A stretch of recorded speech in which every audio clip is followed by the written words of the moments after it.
I've got like 2 hours before I'm supposed to go to bed. I want to talk about Transformers Animated. Transformers Animated was one of a number of shows released on the Cartoon Network in that period after Teen Titans was canceled for not merchandising properly. But Teen Titans was hugely popular, so every other show that came out after 2005 was trying to catch that lightning in a bottle that Teen Titans had, while also making it marketable and having toys that could be made and would sell. Transformers Animated was one of a number of these. There was also like Ben 10. I can't think of any else. Transformers Animated is a objectively mediocre TV show, and I love it.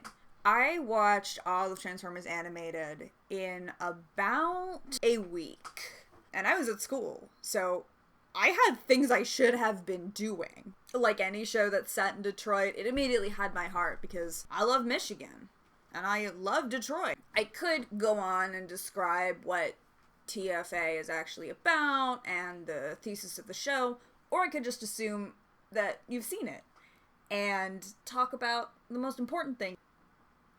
How hot are these robots? Are they sexy? Could you love them?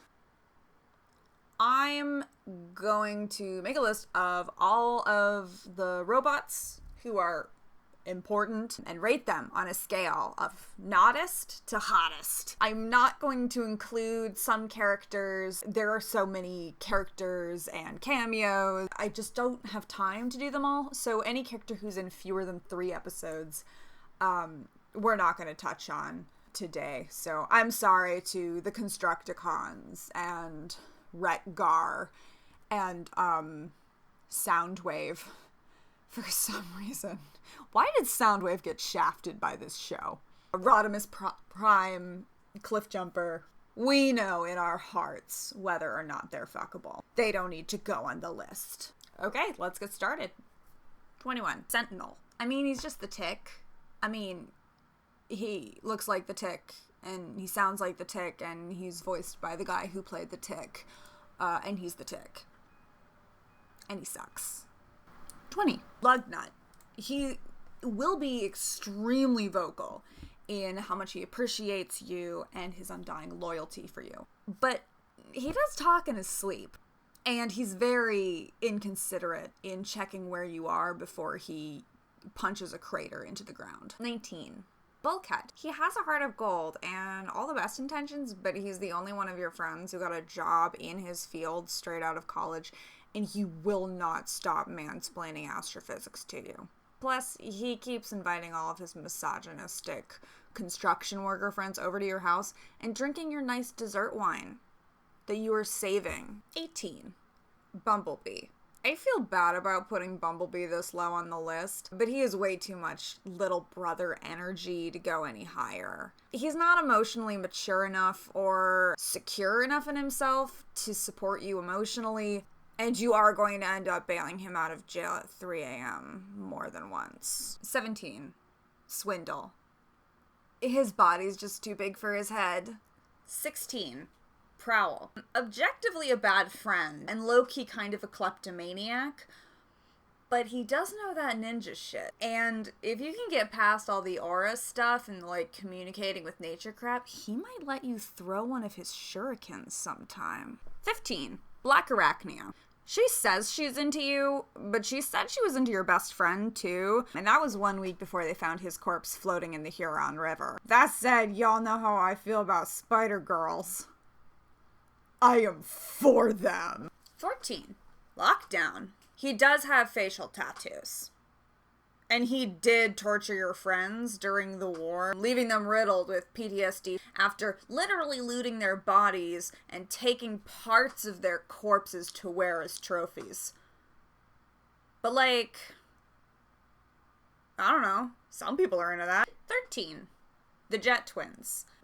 To be honest, I literally don't remember anything about these characters, but people are wild for these kids. So I figured I would include them in the list to appease certain members of the fandom. I don't know, they're Russian? They have Russian accents. Accents are sexy. 12. Blur. Ditto. Number 11. Number? Why does this one get to be number? 11. Ultra Magnus. He's a corrupt authority figure for sure, but he's pretty reasonable, and he's honorable enough to wield Mjolnir, so he probably can't be that bad. Number 10. Starscream! This is personally my least favorite Starscream in the multiverse, or at least the one I find the least sexy. But he does sound like Commander Peepers, and that's worth more than you can imagine. He's a vampire. That adds like 9,000 sexiness points. But he's still only number 10. Des will kill me for this. 9. RC. RC does have like a powerful school marm energy. But like, fuck it, dude. She's pink. And if the writers of the show are gonna treat female characters so appallingly, then it's up to me to respect them. Number 8. Blitzwing. I let Blitzwing get shockingly high on this list, mostly because I started writing this list from the bottom, moving upwards, and I just couldn't think of anything fucking funny to say about this guy. On the plus side, maybe the Blitzbee shippers will forgive me for putting Bumblebee in 18th. Number 7. Shockwave. Before I get into Shockwave, I just want to mention that I'm not going to also rate Longarm, similar to how I'm not rating Elita 1 separately from Black Arachnia. It's just a different version of the same character, so you can just assume that they're in the same place. So Shockwave is, he's kind of psych. I am gonna rate Elita 1 separately for Black Arachnia. You look at this woman and you think, this is a woman who straps. This is a gladiator. She's gonna kill a big spider. Her boots are higher than you can possibly conceive. This woman was in a love triangle with Sentinel and Optimus for some reason. Number 5. Grimlock.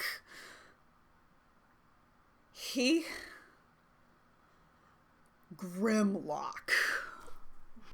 Number 4. Megatron. I mean,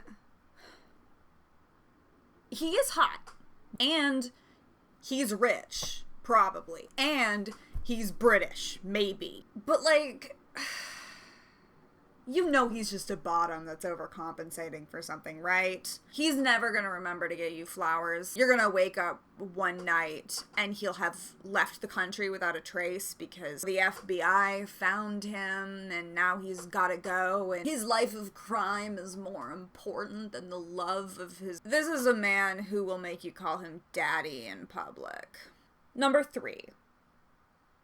Jazz. You gotta love a man who can play the saxophone and who drinks his respect humans juice. Number 2. Optimus Prime. This is a boy you can take home to your parents. Sure, he dropped out of college and now he works full-time as a janitor. But he's smart and capable and he's ready to go out into the workforce as soon as someone gives him a chance. And yes, he is still hung up on his dead ex-girlfriend, but you can fix him. So, who's left? Who could possibly put Optimus Prime in second place? Who could be the perfect robot husband? Number 1. It's Ratchet, and if you don't think so, it's because you're a coward. He's old. Coward. He has a pot belly. Coward. He has those, like, dot things on his chin. It's cellulite, and it's beautiful. Coward. I don't know if robots can get cellulite. Ratchet is the perfect man. All he wants to do is learn to love again and take naps with you. And in that one sentence, I have described my perfect life partner. He's smart, and he's capable, and self-sufficient. Does he hate himself? Yes. Could he learn to love himself again despite all the traumas of his past and the repeated betrayals he faces at the hands of his own friends? Also, yes, if you would just put in the time, coward. Thanks for watching. And if you have any constructive criticism about my list and how I've arranged it, it's not like I can change this video. Like, I already made it, so it is too late for you.